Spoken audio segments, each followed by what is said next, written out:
Assalamualaikum warahmatullahi wabarakatuh, teman-teman Gali Channel. Kita langsung aja. Yang tadi kita membahas tentang program dan historinya Mas Nanang, kita langsung ke pohon selanjutnya. Kebetulan di lahan ini ada banyak sekali. Berapa pohon ini Mas Nanang? Total hampir 190-an ini. 190? Enggak, hampir 100, ada 90-an pohon. Oh, maksudnya hampir 100. Hampir 100. Nah, ini kita lihat sendiri, pohonnya banyak sekali, sehingga untuk video kali ini pembelajaran kita sangat banyak. Oke, Mas Nanang, nah, langsung aja teman-teman ya, kita ke materi. Ini pohon ficus lagi ya. Ficus lagi. Tetap ficus. Tetap ficus ya. Terus kadung tresno ya. Oke, ini Mas Nanang untuk penggarapan di tahap apa ini, Mas? Kalau ini lagi penataan akar serabut. Nah, akar serabut ini tujuannya untuk membuat kaki, karena ini minim kaki. Iya. Nah, ini kita tata gini. Nah, cabut aja. Oh, ini bekasnya ya. Ini kena guntingnya pedot. Pedot.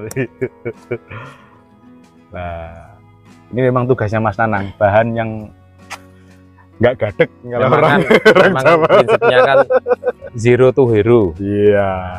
Bagaimana kita mengolah yang kira-kira kurang menarik dibikin menarik. Bonsai aja bisa saya bikin cantik, pohon begini apalagi istri kamu. Saya. Apalagi kamu. Gitu. Ya, Mas Nanang ini orangnya juga asik, blenderan, tapi Mas Nanang untuk edukasi tentang program bonsai dari penanaman dan juga dari program akar dan lain sebagainya. Ini Mas Nanang kalau saya lihat di sosial media ini cukup memberikan ilmu kepada kita, khususnya pemula. Oke Mas Nanang, kalau ini sudah besar ya, katakanlah ya. Nanti konsep pohon ini seperti apa gambaran? Jadi ini bisa besar kalau ini dilos. Nah, titik maksimalnya itu seperti apa? Tergantung kita konsepnya. Kalau kita ini bikin mahkota, multi mahkota, secara otomatis ini besarnya harus lebih hampir seimbang 3/4 dari ini. Oh. Tapi kalau kita lihat dari bahan awal kelihatannya ini banyak lurus aja ya, lempeng gitu aja. Ya, lurus aja. Nah, ini lempeng. Terus ini tetap didata, rebahkan oleh Mas Nanang ini ya. Nah, nanti ini gede, ini seiring berjalannya waktu, kalau ini sudah narik full, otomatis ini akan bikin alur di sini. Nah, gitu. Kalau udah ada alurnya baru kita menentukan pahatan. Nah, pahatnya dibikin sistem apa, seperti apa, itu kan kita mengikuti alurnya pohon. Tidak bisa pohon mengikuti, jadi kalau bikin alur itu 50-50. Jadi untuk pahat itu berarti gini tekniknya ya, ini alurnya nunggu dulu ya, nunggu jalan baru dipahat. Nah, biasanya teman-teman ini ya, kita dapat bahan langsung dipahat, belum tahu alurnya, sehingga alur makanannya putus biasanya. Teman-teman itu posisi pohon di pot dipahat. Iya. Nah, itu yang kadang kurang tepat, bukan keliru, kurang tepat ya. Nah, kalau keliru kan salah. Tapi kalau kurang tepat itu teknik semahatnya benar, cuma kurang tepatnya dia bukan dilos, jadi untuk penutupan lukanya lambat. Oke, berarti untuk teknik pahat itu kalau bisa teman-teman posisinya di ground, tetap di ground, biar nanti suplai makanannya juga mencukupi. Nah, ini belum ada 2 tahun, dia 1 tahun lebih sedikit. Dari bahannya lempeng gitu ya? Lempeng gini aja. Nah, nanti ini konsepnya ini mahkota. Ini ada mahkota lagi sini, ini nanti ada mahkota lagi sini. Kalau bahasanya mungkin triple trunk atau apa itu mungkin? Enggak? Multi mahkota. Multi mahkota gitu ya, Mas? Iya. Kalau triple trunk itu kan batang, jadi dari bawah. Kalau ini kan batangnya satu, cuman kita memainkan bagaimana cabang itu flow-nya enak, dibikin mahkota berapa banyak. Oh lah, ini teman-teman ilmu lagi. Kalau kita sering ketemu dengan senior-senior kita, terus banyak makan pahitnya dunia, pahitnya dunia ini, ya kita dapat ilmu banyak, belajar bareng kita. Kalau saya juga tetap masih belajar sampai kapanpun kan ya tetap belajar. Tapi kan duluan Mas Nanang dengan saya.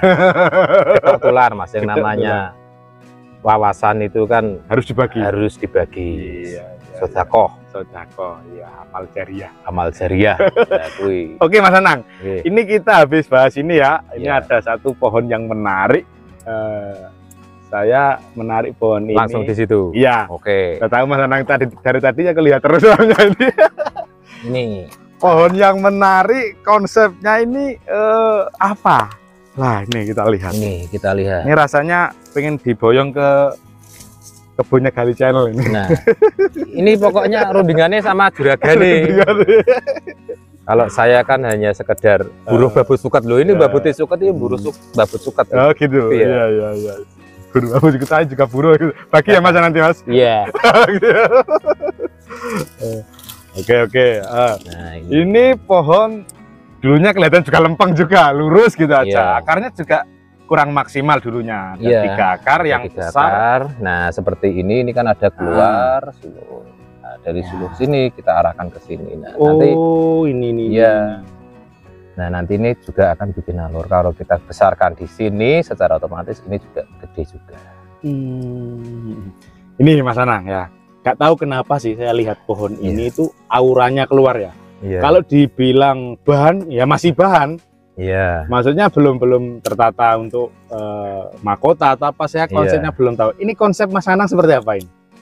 Konsepnya nanti ini ada tahapan di sini peluntiran, saya tekuk sini, mahkota di sini. Nah, nanti lidahnya saya bikinkan di sini, ada tekuan sini. Oke, nih teman-teman gambarannya ya. Kalau diperdekat teman-teman biar tahu. Ini ya nanti Mas Anang ya. Iya. Ini ke belakang di tahap. Nah, Kembali lagi sini, mahkotanya kayak ke sini. Mahkota nanti di sini. Lurus.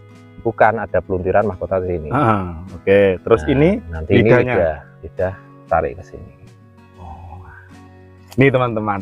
Memang identik pohon Nah, fikus itu kan formal, iya. tapi ini formalnya formal unik.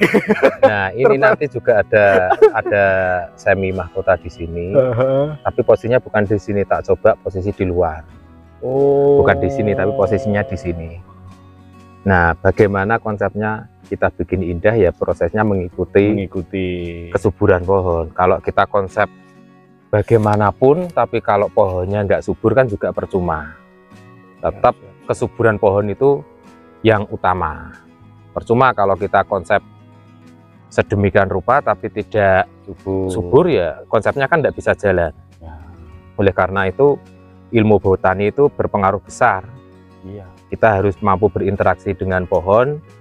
Bagaimana pohon ini keinginannya, minta pupuk apa. Nah, itu kan perlunya kita interaksi dengan pohon. Siap. Nanti saya pesan pupuknya Mas Anang. Siap.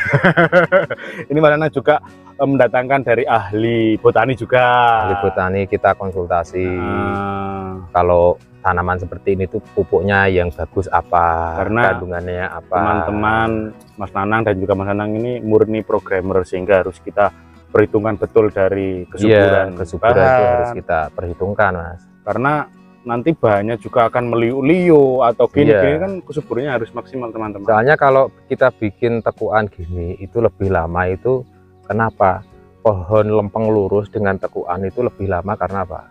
Logikanya kalau pohon kita pelintir, perut kita pelintir, secara otomatis nafas kita kan juga tersengal-sengal. Pohon juga sama. Jadi lebih lama prosesnya, tapi untuk endingnya kan lebih artistik. Iya, flow-nya ada. Nah, bagaimana kita menentukan gerak yang indah? Ya, prosesnya juga harus indah. Siap. Nih teman-teman, lihat. Nah, luka belakang ya. Lukanya. Ini Mas Nanang ini selalu lukanya di belakang. Lukanya di belakang. Jadi sebisa mungkin di hadapan orang tetap senyum, tapi lukanya di belakang. Nah, itu filosofi dari penggergajian di situ. Lah gitu. Lah ini sebisa mungkin cara memotong ini yang kita lihat ya di belakang muka. Kalau rencana sudah ditentukannya. Iya. Jadi dari depan ini tetap kelihatan utuh, ungkul. Kelihatan utuh. Nah, nanti proses ini pembesaran otomatis luka di belakang mengecil. Iya, siap. Nah, ini loh teman-teman. Oke, Nanang. Ini bahannya dari ini, bahannya. Nah, dari seperti itu. Ini tiang listrik ini. Ini ada lagi. Nah, bahannya sesimpel ini, tapi diolah oleh Mas Nanang yang sangat ya luar biasa. Mungkin ya habiskan kopi banyak ini. Rokoknya Mas yang habis banyak. Lah bahannya hanya lurus-lurus gini. Inilah teman-teman, memang program itu butuh pemahaman yang sangat luar biasa. Juga alatnya juga harus Ya kita cek alatnya Mas Banyak. Anang ini, kita cek ya. Ini Mas Anang karena nggak pernah di rumah. Jarum super, jarang di rumah, suka pergi. Iya. Nah, Nah, ini tata besar-besar tatanya ini. Nah, ini fungsinya juga beda-beda. Oh ya, mana? Kita ini, belajar. Ini, nah, ini fungsinya dari 8 tatak pahat ini fungsinya beda. Dan juga tidak ada di toko kalau seperti ini. Nah, ini settingan ini. sendiri ya. Kalau ini untuk pecah batang nyongkel harus tebel. Ya ini. Nah, kalau ini ya, kalau ini untuk sok pang yang besar-besar. Oh, berarti mana juga proses sok juga ya? Sok juga, nanti di rumah ada yang pohon sok-sokan itu ya. Sok-sokan itu ada. Oke, nanti kita cek. Nah, kalau gunting itu kita harus bisa membedakan mana gunting untuk akar, mana gunting untuk ranting. Itu juga harus kita untuk gergaji, pang kecil, pang besar. Saya ada satu set itu 4 ini, mulai kecil sampai ukuran gede. Kalau program itu sebisa mungkin alat harus mumpuni. Karena setiap pohon itu membutuhkan alat yang beda-beda. Tuh. Oke. Terima kasih Mas Anang ya. Ya, sama-sama. Jadi Mas Anang ini tidak pelit ilmu ya. Pengalaman Mas Anang dari tahun sekian, saya nggak tahu tahun sekian, karena dari sekolah SMA sampai sekarang udah puluhan tahun ya, dibagikan secara ikhlas kepada kita, khususnya pemula, untuk kita berbonsai dan berimajinasi. Yang pasti dalam berbonsai itu kita harus tetap semangat. Siap. Dan jangan ada kata bisa, harus tetap haus akan ilmu. Jadi ngrumangsani nak bodoh. Ngrumangsani lek bodoh. Tapi karya yang membuktikan. Ya, kalau karya membuktikan itu kan pendapat dari si pemirsa. Kalau kita mengatakan saya itu lebih hebat, berarti kan sombong sekali. Oke, terima kasih Mas Anang. Mungkin ada wejangan untuk teman-teman. Buat teman-teman pemula, tetap semangat dalam belajar bonsai. Untuk bonsai itu ilmunya itu sangat-sangat banyak karena sifatnya dinamis, dari waktu ke waktu itu tetap berubah. Ada perubahan, dari perubahan bentuk, gaya, dan lain-lain. Nah, kita harus tetap semangat, tetap ngopine luweh adoh, biar wawasan itu kita tambah. Siap. Terima kasih Mas untuk konten kali ini. Nanti kita langsung habis selepas Mas Anang kerja, kita langsung ke rumahnya. Kita cek bahan tornado. Saya sangat menarik itu. Saya suka, dan mungkin teman-teman nanti juga bisa lihat langsung prosesnya tornado seperti apa. Oke, terima kasih. Assalamualaikum warahmatullahi wabarakatuh. Sehat terus pembonsai Indonesia.